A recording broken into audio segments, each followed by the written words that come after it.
Charles Ludwig Dodson o Lewis Carroll nació el 27 de enero de 1832 en Daresbury, Cheshire, Reino Unido. Los antepasados de Lewis Carroll procedían principalmente del norte de Inglaterra, con algunas conexiones irlandesas, conservadores y miembros de la Iglesia Anglicana. La mayoría de ellos se dedicaron a las dos profesiones características de la clase media alta inglesa, el ejército y la iglesia. Su bisabuelo, llamado también Charles Dodson, llegó a ser obispo. Su otro abuelo fue capitán del ejército y murió en batalla en 1803. El mayor de ellos, también llamado Charles, escogió la carrera eclesiástica. Estudió en Westminster School y más tarde en Christian Church, Oxford. Con grandes dotes para las matemáticas, obtuvo doble titulación, pero decidió convertirse en párroco rural. Su hijo Charles nació en la pequeña parroquia de Daresbury, en Cheshire. Fue el tercero de los hijos del matrimonio Dodson y el primer varón. Después seguirían 8 hijos más. Cuando Charles tenía 11 años, su padre fue nombrado párroco de la localidad de Crofton, en North Yorkshire. Dodson fue haciendo progreso en el escalafón eclesiástico. Publicó varios sermones, tradujo a Tertuliano. El joven Carroll inició su educación en su propia casa. El joven Lewis demostró su precocidad intelectual a los 7 años. Leyó The Pilgrim's Progress de John Bunyan. Se ha dicho que sufrió trauma infantil cuando se le obligó a contrarrestar su tendencia a ser zurdo. Sufrió un tartamudeo que tendría efectos perjudiciales en sus relaciones sociales durante toda su vida. A los 12 años fue enviado a una escuela privada a las afueras de Richmond y luego en 1845 fue trasladado a Rugby School, donde sufrió un infierno. Dijo que por nada volvería a vivir. Los 3 años que pasó en Rugby School tuvo problemas nocturnos y no se sabe si fue por abuso sexual. Académicamente Lewis se las arregló bastante bien. Su profesor de matemáticas dijo que no había conocido a un chico más prometedor desde que estaba en rugby. Abandonó rugby a finales de 1856 y en enero de 1851 se trasladó a la Universidad de Oxford, donde ingresó al colegio Christ Church. Llevaba solo 2 días cuando tuvo que regresar de Oxford porque su madre había muerto a los 47 años de edad de meningitis. La muerte de su madre no le permitió apartarse del objetivo que le había llevado a Oxford. Su temprana carrera académica osciló entre sus éxitos. A causa de su pereza, perdió una importante beca, pero aún así en 1857 ganó un puesto de profesor de matemáticas Christ Church que desempeñaría durante los 26 años siguientes, aunque no pareció disfrutar de su actividad. 4 años después fue ordenado diácono en Oxford. Se le diagnosticó epilepsia, lo cual por entonces constituyó un estigma social considerable. Sin embargo, en fecha reciente, John R. Hooks, director de la Universidad de Illinois, Chicago, ha sugerido que pudo haber sido un error de diagnóstico. En 1856, Carroll descubrió una nueva forma de arte, la fotografía, primero por influencia de su tío Ludwig y más tarde su amigo de Oxford, Reginald, del pionero del arte fotográfico, Oscar Gustav. Carroll alcanzó pronto la excelencia en este arte, que convirtió en expresión de su personal filosofía interior, la creencia en la divinidad de lo que llamaba belleza, que para él significaba un estado de perfección moral o estética o física. A través de la fotografía, Carroll trató de combinar los ideales de libertad con la inocencia helénica, donde el cuerpo humano podía ser disfrutado sin sentimientos de culpa. En su mediana edad, esta visión se transformó en la persecución de la belleza como un estado de gracia, un medio para recuperar la inocencia perdida. Esto, junto con su pasión por el teatro que lo acompañó durante toda su vida, habría de traerle problemas con la moral victoriana, incluso con los principios anglicanos de su propia familia, como anotó su principal biógrafo Marton Cohn. Rechazó rotundamente el principio calvinista del pecado original y lo sustituyó por la divinidad innata. La obra definitiva como fotógrafo de Lewis Carroll, fotógrafo, documenta exhaustivamente cada una de las fotografías que se ha conservado. Taylor calcula que algo más de la mitad de su obra conservada está dedicada a retratar a niñas. Sin embargo, debe ser tenido en cuenta que menos de un tercio de la totalidad de su obra se ha conservado. La niña que más le sirvió de modelo fue Alexandra Kitchen, hija del deán de la Catedral de Winchester, que la fotografió unas 50 veces desde que tenía 4 años hasta que tenía 16.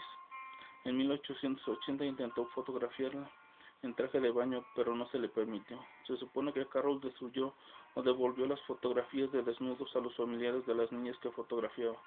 Se creía que se había perdido, pero se han encontrado 6 desnudos, de los cuales 4 han sido publicados y 2 se conocen apenas. Las fotografías y esbozos de desnudos que Carroll realizaba alentaron la suposición de que tenía tendencias a pedofilia, aunque dicha especulación ha sido desafiada por varias academias que argumentan que Carroll debe ser comprendido el contexto y en otras cosas que en el espacio y tiempo de la cultura victoriana la aparición de niñas desnudas era visto como algo normal, porque equivalía a un símbolo de inocencia, apareciendo en escenas similares e incluso en postales de Navidad.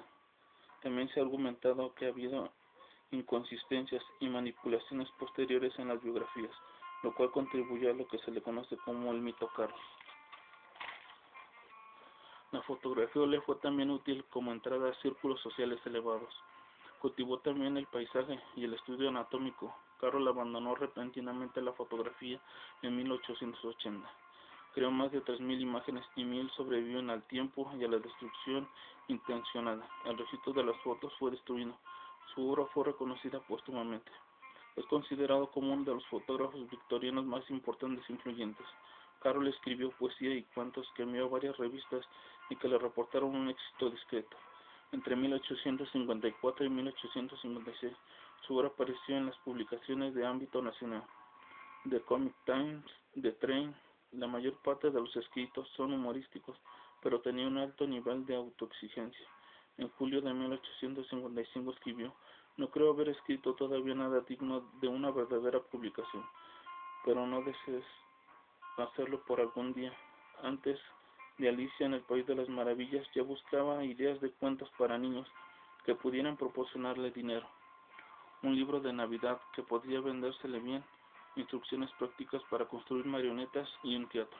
En 1856 publicó su primera obra, con el seudónimo que le haría famoso, un predecible poema romántico, Solicitud, que apareció en Detroit, firmado por Lewis Carroll. El sobrenombre lo creó a partir de la latinización de su nombre y el apellido de su madre, Charles Ludwig. Ludwig fue latinizado como Ludovicus y Charles como Carolus. El resultante sería Ludovicus Carolus. Regresó otra vez al idioma inglés como Lewis Carroll. También en 1856, un nuevo decano, Henry Liddell, llegó a Christian Church trayendo en él a su joven esposa y a sus hijas Lorina, Alice y Ellie. Entabló una gran amistad con la familia, así que llevaba y se convirtió en una especie de tradición para Carroll llevar a las niñas de picnic al río. Fue en una de sus excursiones, según sus diarios, el 4 de julio de 1862, cuando Carroll inventó el argumento de la historia que más tarde llegaría a ser su primer y más grande éxito comercial. Carroll y el reverendo Robinson llevaron a las 3 hermanas a pasear en barco por el Támesis. Según los relatos Carroll y de Alice Liddell, Carroll improvisó la narración que entusiasmó a las niñas, especialmente a Alice. Después de la excursión, Alice le pidió que escribiera la historia. Carroll pasó una noche componiendo el manuscrito y se lo regaló a Alice Liddell. En la Navidad siguiente, el manuscrito se titulaba Las aventuras subterráneas de Alicia y estaba ilustrada con dibujos del propio autor. Se especula que la heroína de la obra está basada en Alice Liddell, pero Carroll negó que el personaje se basara en alguien real. 3 años más tarde, Carroll llevó el libro al editor Macmillan, que le gustó. Barajaron títulos como Alicia en el País de las Hadas y La Hora Dorada de Alicia. La obra se publicó en 1865 como Las aventuras de Alicia en el País de las Maravillas. El éxito lo llevó a publicar la segunda parte, Alicia a través del espejo. Después haría algunos sobre matemáticas.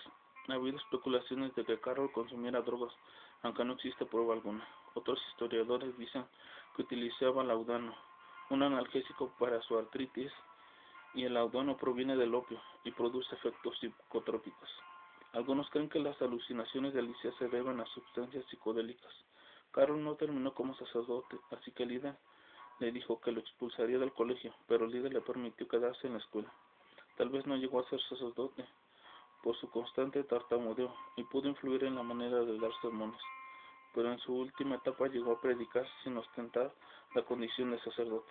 Aunque siempre se le consideró un soñador inofensivo, en 1996 el autor Richard Wallace no vaciló en acusarlo de haber sido Jack el Destripador. Las pretendidas pruebas que supuestamente lo acusan eran frases crípticas contenidas en su libro, 19 años antes de la matanza de otoño de 1888. Según esta interpretación, el ya desequilibrado escritor dejó allí pistas anticipadas de los crímenes que planeaba cometer. Bueno, espero que les haya gustado y suscríbanse.